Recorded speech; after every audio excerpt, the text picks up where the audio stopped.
What's up, amigos? Today we're going to go over an updated Nightrose deck profile. It's going to use the new V promo, Riveting Franche. This promo really does a lot for the deck, and I'm going to show off some cool combos that make an impact, but also some awesome plays that you could always fall back to when you're in a pinch.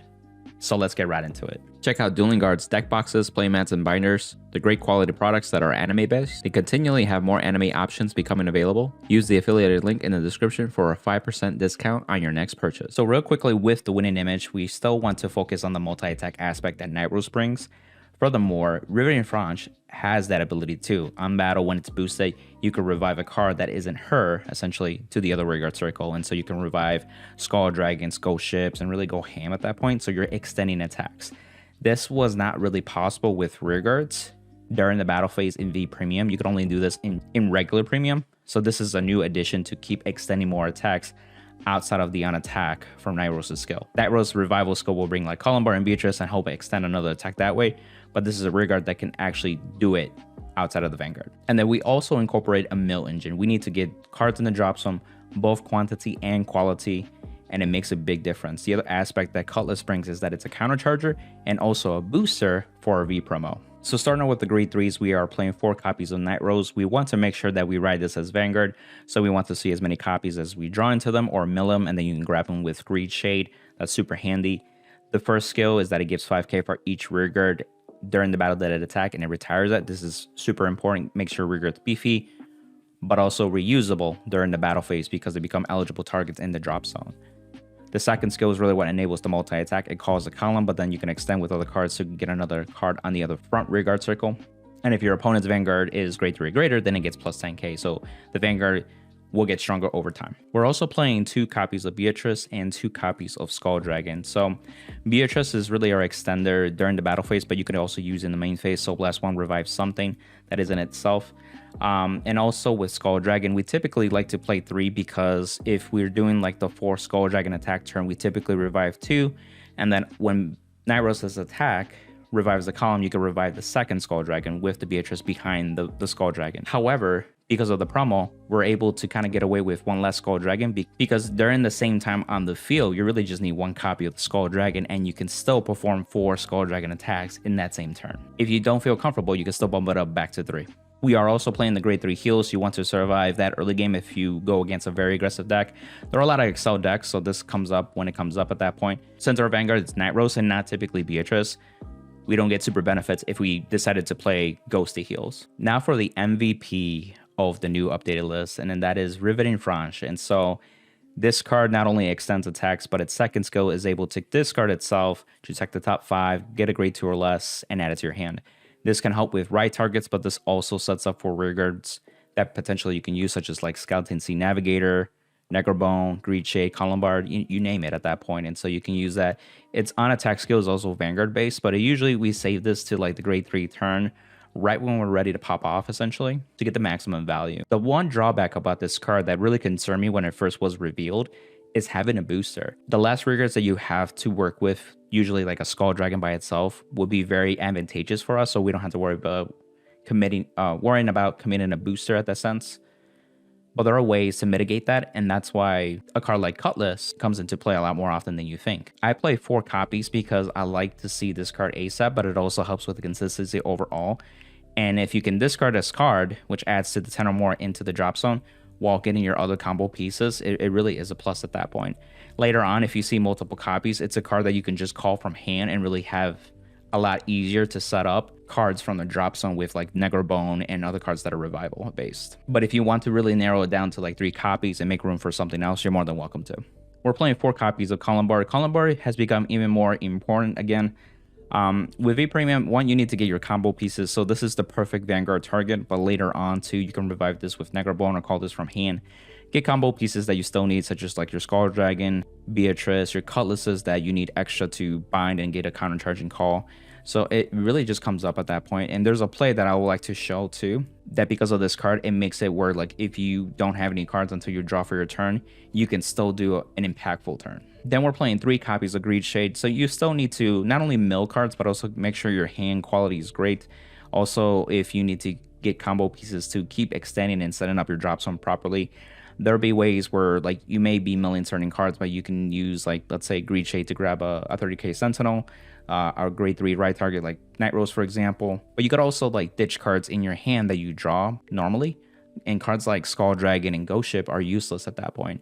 Furthermore, if you're drawing cards such as like from Ripple Banshee, for example, during the main phase, you could potentially draw into dead cards, and at that point you could just like fix your hand a little bit better too, if that helps. We're still playing one copy of Ghost Ship. This is really, one, it's our Dry Vantage engine. I'll also show a play that you can do basically this guy 4 times to get draw 4 cards, essentially, with one copy of Ghost Ship. It's really good. 24, but with the Nightrose skill, it's 29. Typically, this is really saved for the Nightrose turns. Most of the time, turn 2, I set up for the Navigator to make sure that I have a healthy drop zone, so this doesn't come up as much. And I also play a card like Ripple Banshee, which kind of does the same thing, where you get to draw a card, but also set up a rigor on the board. So I don't feel like I need to actually play like 2 copies. The one is just enough for me. Now onto the grade 1s. The grade 1s are actually pretty important in this deck. And so we are playing Navigators, of course. So we need cards that actually function in the drop zone very effectively. And Negrabone is a phenomenal target for that. So you could discard a card, bottom deck this card, and then revive a grade 1. But if you had 10 or more, you could revive any grade. So Skull Dragons, Ghost Ships, Rivet and Frange, Columbard, you name it. All those cards that we really want and need. So playing 4 copies is imperative. Other great targets that are into the drop zone are Cutlass, and this is where I really want to emphasize this is a good booster for Rivet and Frange. And so you can bind another copy from the drop zone, call this copy into Rearguard Circle, and then also countercharge 1. So you can free up Counterblast for yourself, and also potentially, like, if you're denied damage, or maybe like you had to guard everything because it was like high crit or something, this card helps with that. So you don't have to worry about playing Jesse the Ghosty, where Jesse the Ghosty makes you actually have it attack to be able to countercharge, and it's during the battle phase. So you would rather countercharge during the main phase at that point, and then set up the field that you need to set up and do your thing. That way you also can maximize the powerful numbers that are coming from your attacks, such as more Skull Dragons and of course the Rivet and Frange. Then we're playing three copies of Navigator because we want to see this card ASAP, and so playing 3 copies with Columbard and Greed Shade and also the Rivet and Frange, it's more than enough that you see it, and then any access that you had, you could just like, it's 10k shield at that point. You'll reach a stopping point, and eventually as you play and practice with the deck, you'll find the stopping point for you, and it may change also on the matchup as well. The last grade 1 is Ripple Banshee. Now you may be asking, like, why aren't you playing like Sea Strolling Banshee? I feel like if you want to play that card, you may want to go to the 3 to 4 copies for that card, and it may change a bit of the deck that you're using. And at that point, like, I'd rather make it for the Cutlass engine. But the reason for the Ripple Banshee is because it's a card that you can revive easily with Negrabone, even before you reach the 10 or more. That way you could also Soul Blast the possible Negrabone that you rode with in your turn 1 turn, put it in the drop zone while drawing a card, and then you can keep extending with the drop zone now that you have another Negrabone in the drop zone. So you can really make some cool plays, call Rearguard to be a fodder for also Navigator too. So it kind of helps with that advantage, and so that's why I value the Ripple Banshee really for those early plays if you see it. And then later on, you could also like use this during the battle phase with Revival with Ghost Ship, and also like this as the booster, and you draw 2 cards from just that column essentially. Sea Strolling Banshee is also a card that like you could mill as a rearguard to, but it also may stay on the board, and depending on what you mill, it could retire itself and draw a card. But if you don't get it right, then you just kind of lose advantage from there. So that's why I still value the Ripple Banshee, just because of the synergy that I have going out with this mill engine. But again, you're more than welcome to tweak the deck to your preference at that point with Sea Strolling Banshee. The other aspect about Sea Strolling Banshee is that it forces you to really like pick a card when you ride it. And honestly, you need a bunch of cards in the drop zone. So that's why I've committed to the Navigator mill engine, because I'm like, I just want to mill a bunch of my combo pieces potentially, rather than just milling 1 card at a time essentially. Grade 0s, we're playing the SP Grenache because it's SP. We're playing 4 plus 8 plus 3, which makes 11 crit in this deck. And so we're utilizing 3 of the 30k Sentinels with 1 draw PG at that point. There are decks that you can do the 2-2 split if you want to. Again, you also protect 1 deck. So when you ride with Nightrose, you'll get the protect marker. So if you feel like you rather have the extra PG, you're more than welcome to switch to the 2-2 ratio. I just want to go extra aggressive and potentially like finish the game early on, or at least like devastate or cripple my opponent at that point so they don't have a powerful returning turn essentially. I'm going to show off a 7 attack combo play that uses 3 counterblasts. So this is your setup. Your first attack will be Skull Dragon, followed by Riveting Frange boosted. skill. Revive Skull Dragon, retires. Skull Dragon once more, retire. On attack, Nightrose skill. Revive the column, Skull Dragon Beatrice skill. Revive Riveting again. Twin Drive. Skull Dragon. Then Riveting boosted, this time with the other booster. Skill. Call. Retires. And then lastly, one more Skull Dragon attack. 7 attacks with 4 Skull Dragons included in the mix. Instead of Skull Dragon, you can do Ghost Ship to draw 4 cards in a turn. And essentially, it's really the same play where you attack and draw a card. Each time these Ghost Ship attacks. Ghost Ship again. Draw another card. Nightrose. Skill. Twin Drive. Ghost Ship. Draw a third card. Riveting. Skill. Bring back Ghost Ship. Retire. Ghost Ship attack. Draw another card. So, 4 new cards.